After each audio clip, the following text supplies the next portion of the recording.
1978 সনে 78 আমি আমেরিকা সফরের সময় ওইখানে পত্রিকায় দেখলাম এক সাদা ট্রাক ড্রাইভার সে গাড়ি চালাতে গিয়ে একটা কালো মানুষকে রাস্তার সাথে স্যান্ডউইচ করে দিয়েছে, পিষে দিয়েছে। পুলিশ যখন তাকে জিজ্ঞেস করলো, একটা মানুষকে তুমি এরকম পিষে দিলে কেন? কয় যে আমি তো মানুষ মনে করিনি, দূরের থেকে একটা টায়ার মনে করেছি। মানুষকে কত ঘৃণা করলে, কালো বলে তাকে ঘৃণা করে তাকে টায়ার বানায় দিল।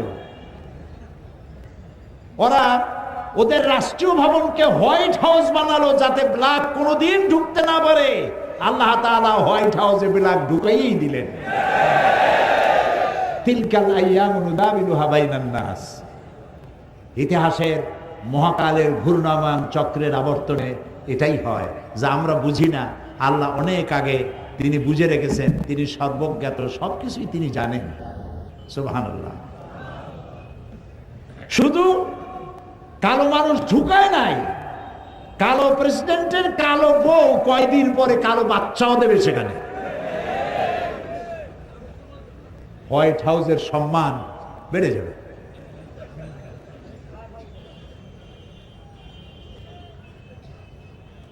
প্রিয় ভাই সব, নবী করিম সাল্লাল্লাহু আলাইহি ওয়াসাল্লাম সাদা এবং কালোর আকাশচুম্বী ব্যবধান দূর করেছেন।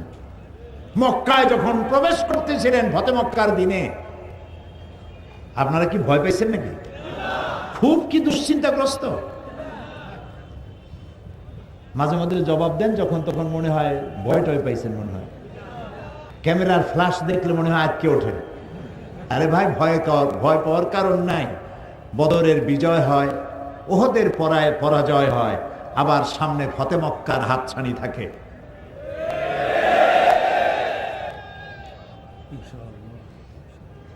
নবী করিম সাল্লাল্লাহু আলাইহি ওয়াসাল্লাম ফতে মক্কার দিনে যে উষ্ট্রের পৃষ্ঠে তিনি বসা ছিলেন, তার পেছনে তার গায়ের সাথে পবিত্র শরীর মোবারকের সাথে মিশে বসা ছিলেন হযরত উসামা রাদিয়াল্লাহু তাআলা আনহু।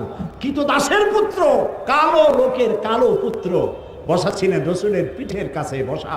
তাকে নিয়েই আভিজাত্যপূর্ণ কুরাইশ বংশের নেতৃবৃন্দের ভেতর দিয়ে তিনি কাবা শরীফে পৌঁছে গেলেন এবং তাকেই তিনি সেনাপতি বানালেন যুদ্ধের জন্য। 17 বছর বয়সের উসামা রাদিয়াল্লাহু তাআলা আনহু তাকে যুদ্ধের সেনাপতি বানালেন। কিন্তু যুদ্ধে রওনা করার আগেই নবী করিম সাল্লাল্লাহু আলাইহি ওয়াসাল্লাম ইন্তেকাল করলেন। হযরত আবু বকর রাদিয়াল্লাহু তাআলা আনহু ক্ষমতায় আসলেন। ক্ষমতায় এসে তিনি বললেন, তিনি সেই কাজ দিয়ে শুরু করলেন যে কাজের সূচনা করেছিলেন নবী করিম সাল্লাল্লাহু আলাইহি ওয়াসাল্লাম পূর্ণতা পাবার আগেই দুনিয়া থেকে বিদায় হলেন সেই যুদ্ধের যাওয়ার জন্য। সেটা দিয়ে তিনি তার খেলাফতের কাজ শুরু করলেন। হযরত উসামা সেনাপতি, ঘোড়ার পৃষ্ঠে আরোহণ করেছেন খলিফার নির্দেশে। এগিয়ে চলছে তার পেছনে সাহাবীরা। কারা সেই সাহাবী? হযরত ওমর, হযরত খালিদ বিন ওয়ালিদ, বড় বড় সাহাবীরা সব পেছনে চলছেন। আর তিনি উটের পিঠের উপরে বসা সেনাপতি, কৃতদাসের পুত্র, কালো উসামা বিন যায়েদ রাদিয়াল্লাহু তাআলা। আর তার পাশে হযরত আবু বকর খলিফাতুল মুসলিমিন, আমিরুল মুমিনিন, পাশে পায়ে হাঁটতেছেন আর বলছেন, উসামা, নবী করিম সাল্লাল্লাহু আলাইহি ওয়াসাল্লাম এই যুদ্ধের সেনাপতি তোমাকে বানাইছেন এবং লিস্টে যেসব সাহাবী নাম ছিল তাদেরকে আমি তোমার সাথে দিয়ে দিলাম। ওমরেরও নাম ছিল এখানে। আমি নতুন রাষ্ট্রের দায়িত্ব পেয়েছি, ওমরের মতো লোক আমার পাশে থাকা দরকার। তুমি যদি অনুমতি দাও তাহলে ওমরকে আমি আমার কাছে রাখি। আমরা শত্রুকে হুঁশিয়ার করতে চাই না, শত্রুকে জ্ঞান দিতে চাই। এবং আমরা এদেরকে শত্রু মনেও করি না। এরা আমাদের শত্রু নয়, ওরা আমাদের ভাই। ওদের জন্য দরদ আছে কলিজায়, কারণ ওরা বোঝে না। সেই জন্য ওদের প্রতি দরদ। রাসূলুল্লাহ মার খেয়েছেন, বদদোয়া করেছেন? আমি জবাব চাই, বদদোয়া করেছেন? তাইফের ময়দানে রক্ত ঝরেছে, ওহদের ময়দানে দান্দান মোবারক শহীদ হয়েছে, রাসূলুল্লাহ বদদোয়া করেছেন? বদদোয়া করেন নাই, বলেছেন আল্লাহুম্মা গফির লিকাওমি ফাইন্নাহুম লা ইয়ালামুন। আয় আল্লাহ, আমার জাতিকে ক্ষমা করে দাও। শুধু এক জায়গায় একটু ব্যথা প্রকাশ করেছিলেন, যখন দাঁত ভেঙে গেল, কপালে আঘাত লেগে কপাল থেকে রক্ত পড়তেছিল, তখন তিনি বলছিলেন এই জাতির কল্যাণ কি করে হবে যে জাতি তার নবীর চেহারা রক্ত দিয়ে লাল বানাই দিল। এই জাতির কিসমত কি করে ভালো হবে। কষ্ট পেয়ে এই কথাটি বলেছিলেন। আর বলেছেন আল্লাহুম্মা গফির লিকাওমি ফাইন্নাহুম লা ইয়ালামুন। আমার কওম বোঝে না, আল্লাহ এদেরকে তুমি হেদায়েত দাও। বলেন আমিন। যারা যারা এইসব কথা বলে অনেক লেখাপড়া করেছে, অনেক অনেক লেখাপড়া করেছে। বিমল মিত্রের এত বড় বই পড়েছে, শরতের এত এত রচনা পড়েছে, রবীন্দ্রনাথের এত এত রচনা পড়েছে, Nihar Ranjan, Jarasandha, Krishnachandra, Burton Rasel, Copernicus, Kepler, মাও সেতুং, কার্ল মার্কস, এদের অসংখ্য অসংখ্য বই পড়েছে, কিন্তু দুর্ভাগ্য কোরআন শরীফ পড়ে নাই, কোরআন জানে না। ওদের শিক্ষা যদি কোরআনমুখী হতো তাহলে ওরাই আমাদের নেতৃত্ব দেওয়ার যোগ্যতা ওদেরও ছিল। আল্লাহ তাআলা এদেরকে হেদায়েত দিন। আমরা বলি আমিন, আমরা বলি আমিন। প্রিয় ভাই সব, জাবালুত তারিক পার হয়ে উমাইয়াদের সেনাপতি যখন স্পেনে পৌঁছে গেলেন, তিনি সাথীদেরকে বললেন জাহাজগুলো টেনে কুলে উঠাও। জাহাজগুলো টেনে কুলে উঠানো হলো। তার সেই ভাষণ আরবি সাহিত্যে স্বর্ণাক্ষরে লেখা থাকবে। তিনি বললেন আইয়ুহাল ইখওয়ান আল বাহরু মিন ওয়ারাইকুম ওয়াল আদুবু আমামাকুম ফাইনাল মাফার। জাহাজগুলি তো সব পুড়িয়ে দেওয়া হলো, এখন তোমরা যাবে কোথায়? পেছনে ক্ষুধার্ত সমুদ্র, আর সামনে রয়েছে রণারিক বাহিনী, দুর্ধর্ষ বাহিনী। আমরা ইউরোপ থেকে ফিরে যাওয়ার জন্য আসি নাই, হয় ইসলামের পতাকা উড়াবো, না হয় দুনিয়া থেকে বিদায় হয়ে যাব। সেনাবাহিনী রাজি হয়ে গেল, শুরু হয়ে গেল যুদ্ধ। এবং এই যুদ্ধে আল্লাহ রাব্বুল আলামিন মুসলমানদেরকে বিজয় দান করলেন। পুরা স্পেন দখল হলো, পর্তুগাল দখল হলো, পুরা ফ্রান্স দখল হয়ে গেল মুসলমানদের। মুসলমানেরা সেখানে স্কুল, কলেজ, বিশ্ববিদ্যালয়, মাদ্রাসা ইত্যাদি তৈরি করলেন। সেখানে বড় বড় মুফাসসির তৈরি হয়ে গেলেন। আল্লামা কুরতুবীর মতো মানুষ কর্ডোবায় বাড়ি ছিল, সেজন্য কুরতুবী বলা হয়। তাফসীর প্রেমিক আলেমদের কাছে তাফসীরে কুরতুবী 1000 বছর পরে আজও প্রিয়। মনীষার অঙ্গরে চলে এলেন ইবনে রুশদ, চলে এলেন আল্লামা কুরতুবী, আল্লামা আন্দলুসি চলে এলেন, এবং তারা জ্ঞান বিজ্ঞানের যে বিশাল গবেষণাগার তৈরি করলেন। পার্শ্ববর্তী দেশ থেকে Yugoslavia, Romania, Poland, Britain, Hungary, Switzerland, Netherland, England, Denmark, এসব দেশ থেকে হাজার হাজার মানুষ পাড়ি দিল মুসলমানদের কাছ থেকে জ্ঞান অর্জন করার জন্য। সুবহানাল্লাহ। প্রিয় ভাই সব, আজ আমরা সন্ত্রাসী হয়ে গেছি। মুসলমানদের সন্ত্রাসী বলা হয়। এই ঘড়িটা আমার হাতে দেখতে পাচ্ছেন, এটা মুসলমানদের আবিষ্কার করা। কামানটা মুসলমানদের আবিষ্কার করা, বন্দুকটা মুসলমানদের আবিষ্কার করা, কম্পাস মুসলমানদের আবিষ্কার করা, জিওমেট্রি, অ্যালজাবরা, ম্যাথামেটিক্স মুসলমানদের আবিষ্কার করা। মুসলমানেরা কি না আবিষ্কার করেছে, দুনিয়াকে উপহার দিয়েছে। যখন কর্ডোবা এবং গ্রানাডায় মুসলমানেরা জ্ঞান বিজ্ঞানের শাখায় প্রশাখায় যখন তারা রিসার্চ করছে, তখন ইংল্যান্ডের মানুষেরা বাড়ি বানাইয়া থাকে কেমনে জানতো না, গাছের মধ্যে গর্ত বানাইয়া থাকতো। গোসল করে শরীর ক্লিন করে কেমনে তাও তারা জানতো না। তখন আমরা কর্ডোবা এবং গ্রানাডায় বিজ্ঞানের বিভিন্ন শাখায় প্রশাখায় আমরা বিচারণ করেছি। আল্লামা ইকবাল এই স্পেনে এসে দুঃখ করে বলেছেন, আয়ে গুলিস্তান উনলুস वो दिन है याद तुझको, आए गुलिस्तान उनलुस वो दिन है याद तुझको, था तेरी डालियों में जब आशिया हमारा।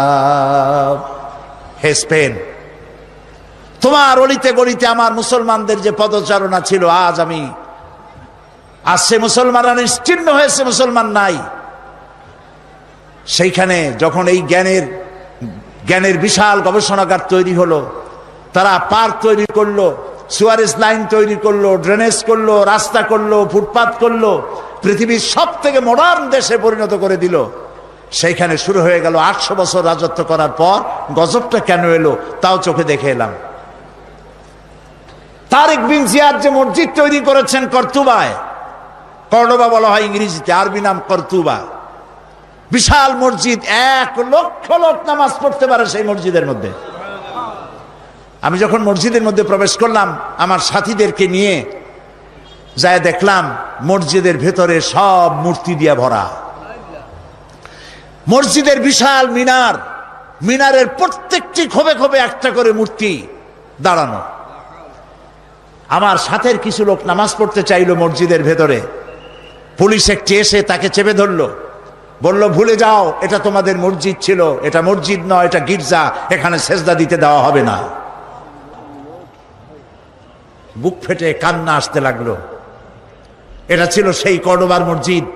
যখন মুসলমানেরা তাদের যখন পরাজয় এলো, পারস্পরিক সন্দেহ ঘনীভূত হতে লাগলো, একজন আরেকজনকে মানে না, নেতৃত্ব মানে না, ভোগ বিলাসে মাতোয়ারা হয়েছে, বিলাসী হয়েছে, আইয়াস হয়েছে। আল্লাহর গজব এসে গেল, শুরু হলো যুদ্ধ। ইসাবেলা 1 এপ্রিল মাসের 1 তারিখে যুদ্ধের ঘোষণা দিলেন। যুদ্ধ শুরু হলো, সমানে মুসলমান মরতে লাগলো। তারা প্রস্তুত ছিল না, সমানে মার যেখানে পায় সেখানে। মুসলমানেরা মার খেতে খেতে হয়রান হয়ে গেল। রানী ইসাবেলার পক্ষ থেকে ঘোষণা করা হলো, কর্ডোবার মসজিদের মধ্যে যারা আশ্রয় নিবে তাদেরকে নিরাপত্তা দেওয়া হবে। নারী এবং শিশুরা তাদের জন্য ভূমধ্য সাগরে সেখানে জাহাজ রাখা হয়েছে, তাদেরকে মরক্কো পাঠিয়ে দেওয়া হবে, তারা যেন জাহাজে আরোহণ করে। জাহাজগুলি ছিল ফুটা, হাজার হাজার মুসলিম নারী আর শিশু গিয়ে জাহাজে উঠলো, জাহাজগুলি ডুবে হাজার হাজার মুসলমান শিশু আর নারী পানিতে তাদের সলিল সমাধি হয়ে গেল। 40,000 লোক পুরুষ ঢুকলো গিয়া কর্ডোবার মসজিদের মধ্যে। চতুর্দিক থেকে দরজা বন্ধ করে দেওয়া হলো, ভেতরে কেরোসিন ঢেলে দিয়ে আগুন জ্বালায় দেওয়া হলো। 40,000 মুসলমান মসজিদের ভিতরে পুড়াইয়া ভস্ম করে দেওয়া হলো। শুধু কাঁদছি মসজিদের মধ্যে ঢুকে এই দৃশ্য দেখে। বাইরে এসে দেখলাম নদী, মসজিদের পাশে একটি নদী, ছোট্ট নদী, কর্ণফুলীর মতোই হবে বা তার থেকে ছোট হবে। এই নদীর ভেতরে মুসলমান কেটে কেটে ফালানো হতে লাগলো, মুসলমানদের রক্তে দরিয়া লাল হয়ে গেল। পাশে ছিল লাইব্রেরি, মুসলমানেরা গবেষণা করত যে কিতাব, সেই সব কিতাব, হাদিস, দর্শন, বিজ্ঞান সব বই ফেলে দেওয়া হলো। সেই সমস্ত কিতাব ফেলে দেওয়ার কারণে নদীর স্রোত বন্ধ হয়ে গেল। আজকে যারা সভ্যতার দাবিদার, ইউরোপ, আমেরিকা, এরা সভ্য নয়, এরা সভ্যতার দুশ্মন, যার জন্য ইরাকের 1000 বছরের সভ্যতাকে জ্বালিয়ে পুড়িয়ে লুট করে তারা শেষ করে ফেলেছে। এরা সভ্যতার দাবি করে, আসলে তারা সভ্য নয়। প্রিয় ভাই সব, যেদিন এই মুসলমানদেরকে আগুনে পোড়ায় মারা হয়, সেই দিনটা ছিল 1 এপ্রিল, এপ্রিল ফুল। আমার দেশের মুসলমানের আজ শিক্ষিত কলেজে, ইউনিভার্সিটিতে, স্কুলে শিক্ষিত মহল এপ্রিল ফুল হিসাবে 1 এপ্রিলকে উদযাপন করে থাকে, করে না? করে কিনা বলেন? ঘটনাটা এরকম যে এক লোক বাজার দিয়ে আসছে, এসে বলছে, দৌড়াচ্ছে আর বলছে, ভাই মানির মান আল্লাহই রাখে। লোকেরা জিজ্ঞেস করলো, কেন দৌড়াও আর কেমনি মানির মান আল্লাহ রাখলো? কয় যে আমি আর বাবা দুজনে গেছিলাম হাটে, লোকেরা আমার বাপেরে ধরিয়া জুতা দিয়ে এমন পিটাইলো, আমারে কিচ্ছু কয় নাই, মানির মান আল্লাহই রাখে। যেদিন মুসলমানদেরকে পোড়ানো হলো কর্ডোবার মসজিদের মধ্যে, আর মুসলিম নারী আর শিশুকে ফুটা জাহাজে উঠাইয়া ভূমধ্য সাগরে ডুবিয়ে মারা হলো, সেই দিনটা ছিল 1 এপ্রিল। সেই এপ্রিল ফুল পালন করে আমার দেশের যুব সমাজ, পালন করে তথাকথিত শিক্ষিত সমাজ। নাউযুবিল্লাহি মিন যালিক। প্রিয় ভাই সব, আমি মাদ্রিদে প্রোগ্রাম করে তাদেরকে বললাম যে এই 2 জায়গা আমাকে দেখাতেই হবে। বিশাল দেশ, আল্লাহ কত নিয়ামত সেখানে দিয়েছেন। 45 কিলোমিটার মাদ্রিদ থেকে কর্ডোবা থেকে 280 কিলোমিটার গ্রানাডা, আর গ্রানাডা থেকে 270 কিলোমিটার হচ্ছে মাদ্রিদ। প্রায় 1300 কিলোমিটার জায়গা, ফজর থেকে নিয়ে রাত 12টা পর্যন্ত। আবার রাজধানীতে ফিরে সেই সব জায়গা দেখে এলাম। সেই মসজিদে গেলাম যেই মসজিদে আজান হয়েছে 500 বছর পর। স্পেনের মধ্যে 500 বছরের ভিতরে বাইরে কোনো আজান দেওয়ার আইন ছিল না, বন্ধ করে দেওয়া হয়েছে। মুসলমানেরা সেখানে কেস করলো, বহু মামলা করে 22 বছর মামলা করিয়া একটা ছোট্ট জায়গা পাইলো। তার পাশে আবার একটা বিশাল গির্জা, জানতে পারলাম ওইটা গির্জা না, ওটাও মুসলমানদের তৈরি করা মসজিদ ছিল, সেটারে বানাইছে তারা গির্জা। সমস্ত মসজিদগুলি শরাবখানা, থিয়েটার আর সিনেমায় পরিণত করেছে তারা। 22 বছর মামলা করে একটি ছোট্ট মসজিদ বানালো। সৌদি আরবিয়া এবং ইউনাইটেড আরব আমিরাটস এদেরকে টাকা দিল। $4,50,00,000 দিয়ে এই মসজিদটা নির্মাণ হলো। মসজিদে নামাজ পড়তে লোক আসলো মাত্র 1.5 কাতার কি 2 কাতার। শুনলাম আজ আর স্পেনে মুসলমান নাই। প্রায় 5 কোটির মতো লোক বাস করে স্পেনে। সেখানে মুসলমানদের সংখ্যা 25,000-এর মতো, সব বহিরাগত, স্থানীয় মুসলমান কেউ নাই। আর 1 এপ্রিল যখন আসে তখন স্প্যানিশরা লম্বা লম্বা জামা গায়ে দিয়া, মুখে নকল দাড়ি রেখা, মাথায় টুপি আর রুমাল পরিয়া তারা সারা রাত মদ খায় আর নাচে।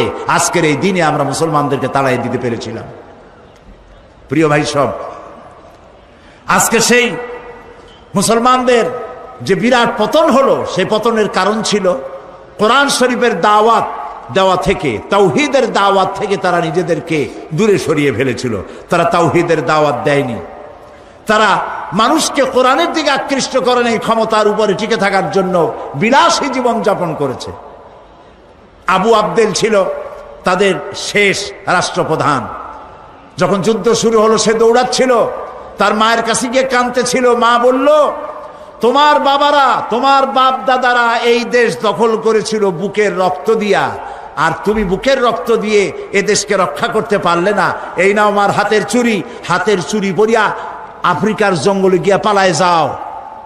আমার জন্য খুব ভালো হতো যদি তোমার মুখ আমি না দেখতে পারতাম আমার মরার আগে। প্রিয় ভাই সব, এ ছিল মুসলমানদের করুণ ইতিহাস। কিন্তু মুসলমানদের মূল ইতিহাস ছিল যে কোরআন যখন এসেছিল, আল্লাহ তাআলা বলেছেন, قد جاءكم من الله نور وكتاب مبين। আমি আল্লাহর পক্ষ থেকে তোমাদের জন্য এসেছে আলো। আমি তোমাদেরকে একটা আলো দিয়েছি।